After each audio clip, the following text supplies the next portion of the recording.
Welcome to Kalkine TV's Property Talks. This is Sage, and as the property market in Australia surges with low interest rates, but no real link to increased wages or inflation, we are seeking the insights of the property market experts to help you make sense of the changes in the sector.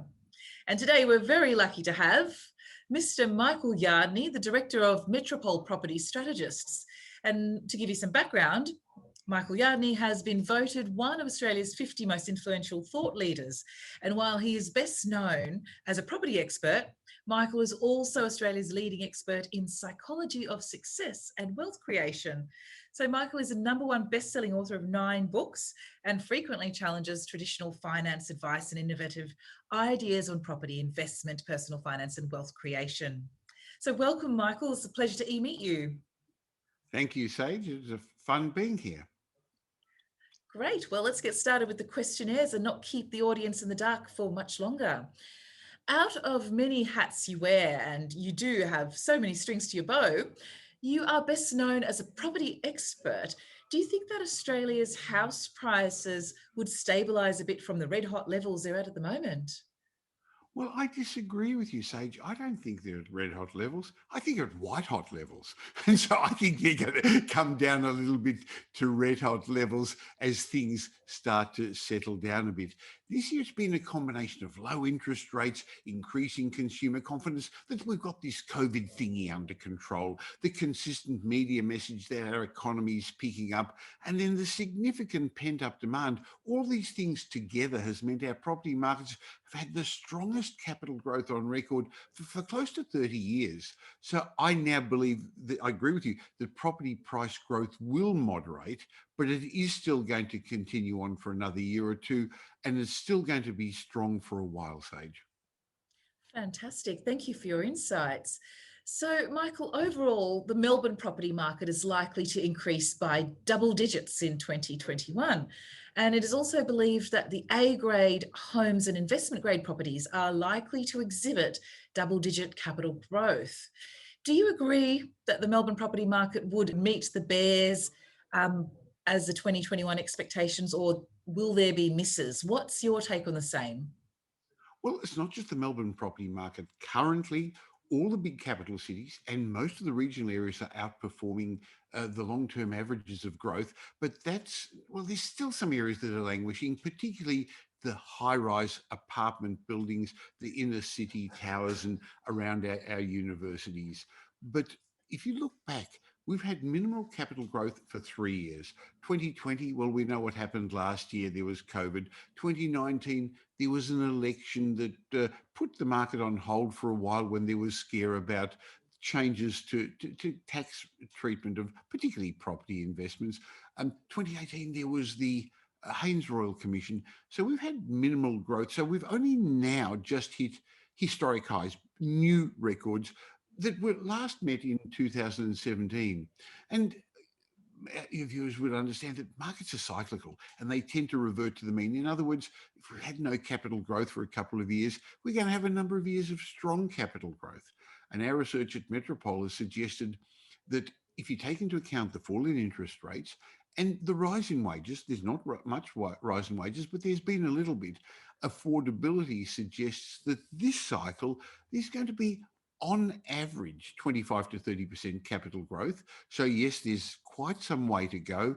And this year, Melbourne, but all other big capital cities overall should get double-digit growth. Of course, that means half properties will do better than that and half won't, because that's just how averages work, isn't it, Sage? That's right. It's a game of numbers, basically. And Michael, thank you for your insights there. And you mentioned the apartments not doing as well as the standalone properties. And there has also been some moves out of the city centres to the regional areas as well, due to the factors that are relating to COVID-19 and a bit of social distancing. So at the moment, these surges are having a bit of a psychological effect on the public. And you mention in your blogs that as for an investor to make the most of the new property cycle, which we're currently in, one must understand that property investment is a process. And what can the stages of property investing for our viewers, what should they consider? Well, first of all, about your comment about moving to the regions, yes, there was, but regional markets picked up a bit for two reasons. A small group of people moved from the capital cities to the regions, but interestingly, normally it's the other way around. People move from the regions to Melbourne and to Sydney for the jobs. Well, last year, no one in their right mind would have moved from Melbourne to Melbourne from regional Australia, and to a lesser extent Sydney. And that's one of the things that made those property markets rise a bit. But now it seems the trend is reversing. And that's one of the reasons vacancy rates in Melbourne in particular are starting to come down, because people are coming back. But you mentioned the great concept that property investment is a process. It's not an event. In other words, people go off and, I'm going to buy a property, I'm going to invest in that property, and they tend to invest close to where they live or close to where they holiday or where they want to retire. The wrong way around. Property investment isn't a one-off event. So you've got to plan. You've got to get a finance strategy in place. You've got to have an ownership structure strategy in place. You've got to have finance to see you through the ups and downs of financial cash flow buffers, and you need a team around you. So that's why I'm suggesting that rather than going off and, buying a property is not a strategy. It's actually something people do wrong. So I believe you've got to go up a level and understand where you want to get to, why you're doing it. Are you looking for capital growth? Are you looking for cash flow? And then implement the strategy that you put together. Right, thank you for those insights. And Michael, can you suggest to our viewers 2 property investment tips that they can keep in mind before jumping into this space? Well, I guess the first one is, don't get caught up with the fear of missing out that's happening now. There's a lot of compulsive emotional decisions being made at present because people keep reading that the market's getting ahead of them and they're missing out. I'm seeing people take shortcuts. They're not doing the due diligence. They're not getting a solicitor to check the contract. They're not getting their pre-approvals in place, or they're compromising on the property. They're compromising on the location. They're buying on main roads or too close to main roads or right on the train lines. And that's going to, look, we know eventually the cycle will slow down, and we know what happens when it does. Secondary properties don't do as well. So at the moment, anything sells, well, almost anything, unless you're in one of those high-rise towers. So make smart investment decisions based on facts, based on research, based on intelligence, not on emotions. And I guess the other tip would be, get a good team around you. Property investment's a team sport. Be careful who you ask for advice. Make sure they're independent, they're unbiased, and they don't have something to sell you other than they're looking after you. So you need somebody with a holistic approach who understands finance, wealth, tax, and those other elements, not just property, Sage. Fantastic. And you mentioned some very interesting things there, even about the high-rise apartments. So not every property is going to give you a return on sale, and it's definitely not a get-quick-rich scheme. That's what I'm getting from what you're talking about right now. So investment-grade properties, getting the right team behind you, the right finance, the right solicitors to help you read the contract, read that fine print from the councils in regards to flood zones and railway lines and proposed railway lines and things like that is so important. And I understand that property is a great long-term investment, but it somehow doesn't always work out for everyone. So people have to be very careful. Sage, it doesn't work out for most investors. Statistics prove that 50% of people who get into property investment sell up in the first 5 years, 20% in the first year. They've bought the wrong property or not got the right finance, they've made a mistake. And of those who stay in the market, the latest Australian Tax Office statistics show that 92% of investors never get past their second property. In other words, they don't build a big enough asset base to give them the choices they want. The statistic shows that there's around 21,000 Australians only 121, I made a mistake there, 21,000 Australians who own 6 or more properties. So most investors don't get the financial freedom they deserve. They don't do it right. Yes. And I suppose doing your homework and research before you just jump into the deep end would help you to avoid that. And moving on now to the next question, Michael. Since your focus lies on wealth creation too, Would you tell our viewers how to start investing with less than $100, if that is even possible? What will be the interesting regions and property types to look at? Well, you don't even start looking at regions or properties with less than $100. Not everyone can be a property investor. If you think about it, if everyone was a property investor, there'd be nobody to rent the properties. And so therefore, in Australia, about 2 million people own an investment property. So there's not that many, well, I guess it's a reasonable portion of the adult population, but of the adult population, only 2 out of 10 actually own an investment property. So how do you beat those odds? How do you not be one of those statistics who end up selling quickly? You could use that $100 wisely by investing in your education.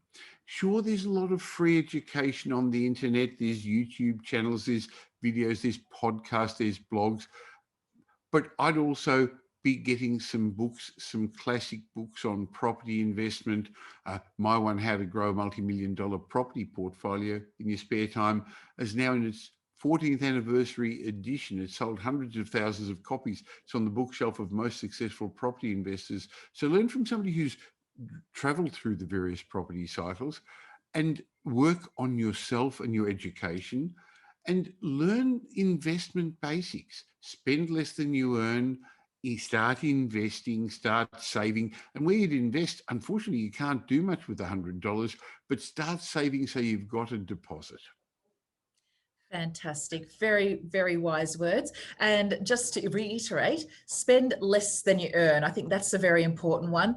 And we've heard about the millennials who like to go and get their avocados smashed on toast for excessive prices out in cafes, having to maybe sacrifice things like that and the daily coffee from the coffee shops in order to meet the requirements of the first home deposits.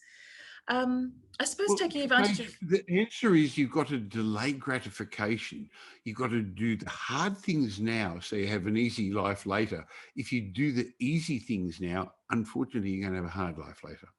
That's right. We all want to achieve that great Australian dream of having the investment portfolio and having all the freedom, the financial freedom that could offer if you can do it well.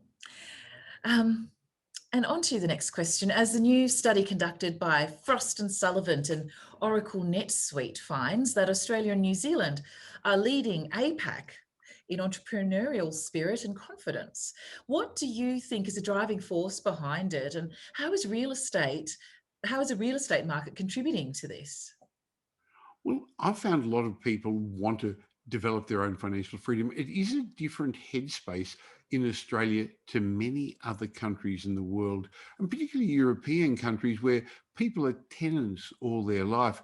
So a lot of Australians and New Zealanders are interested in getting in the property market to build a business on the side. A lot of busy business people recognize that they've got to take their cash flow out of the business and put it in a different asset. So they've got another business, a property investment business on the side, one without as many moving parts. But it seems to be a cultural thing that drives us. It's an aspirational thing. Australians and New Zealanders aspire to own their own home, to live in their own home, to build a property portfolio. And some of them see it from their parents because really we've got a lot of great, our country's built on migration and people are coming over here wanting a new start and wanting to control their financial future. They recognise that the government's not going to look after you in the long term. So I love the Australian spirit, and the entrepreneurial spirit lives strong. Boy, has that been shown during COVID, where people just got out there and kept doing it despite all the forces, the hurdles against us. Exactly. And we did really well. The community really came together and we flattened our curve, so to speak. Didn't we? But you're absolutely right about the Australian ideal is to create that legacy that you get passed on the house from maybe your family members, then you pass it on to your children and you create this portfolio and this family legacy out of property in Australia. So that is definitely something. Intergenerational wealth. That's nice. Yes, absolutely. Intergenerational wealth. and the family that buys property together stays together, I suppose. Well, interestingly, currently, people are helping their young kids into the market. Affordability isn't an issue, Sage, in that they can pay the mortgage because interest rates are so low, they can't get the deposit. So a lot of parents are lending their children or gifting their children money to get into the property market.